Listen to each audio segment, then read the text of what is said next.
कल गए थे आप, आगे आ जाइए। कल सुने आप गए थे उस प्रैक्टिकल एप्लीकेशन देखने के लिए जो कैसे होता है।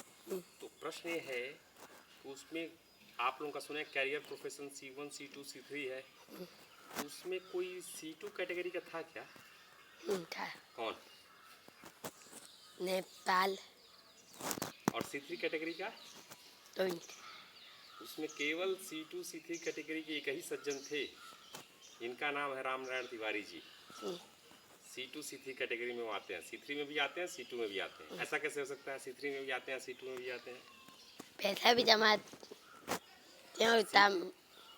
हाँ, तो C3M की आप बात कर रहे हैं, लेकिन C3F जो रामनारायण तिवारी हैं वो C3F में आएंगे, और इंजीनियर है तो C2 में आएंगे, प्रोफेशनल्स C2 में आ गए, ऑफिसर्स कैटेगरी से कह लीजिए, और जो है फ्लो स्टेट C3F की बात कर रहे हो। C3M के नहीं उनका इंटरेस्ट है, ठीक है। C3M तो इसलिए करते हैं कि भाई दुनिया है तो उस पर चीज़ को दिखाने के लिए।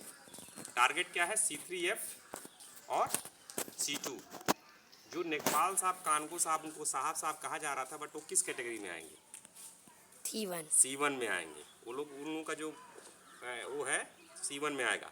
तहसीलदार साहब आपके, SDM साहब, ये लोग C2 कैटेगरी में आएंगे।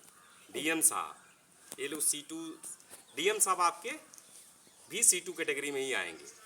लेकिन DM साहब ऐसे व्यक्ति जिनको काम करना, जैसे खेमका जी हैं, खेमका जी का नाम सुना है, वो आपके C2 आएंगे क्योंकि IS है, लेकिन वो C3 में भी है, फ्लो स्टेट में, ठीक है। चलिए, समझ में आया आपको? वहाँ पे एक व्यक्ति और था जो कि potential C2 C1 C2 C3 बन सकता है। वैसे सब बन सकते हैं, लेकिन एक चांसेस ज़्यादा हैं। कौन था वो, बताइए? वहाँ क्यूरियस लर्नर गोपाल जी भी थे, तो जिनके पास सारे ऑप्शंस खुले हुए हैं, जिनके चांसेस ज़्यादा हैं C2 C3 बनने के। क्लियर हुआ? इसमें कोई डाउट है? डाउट तो पूछ सकते हैं।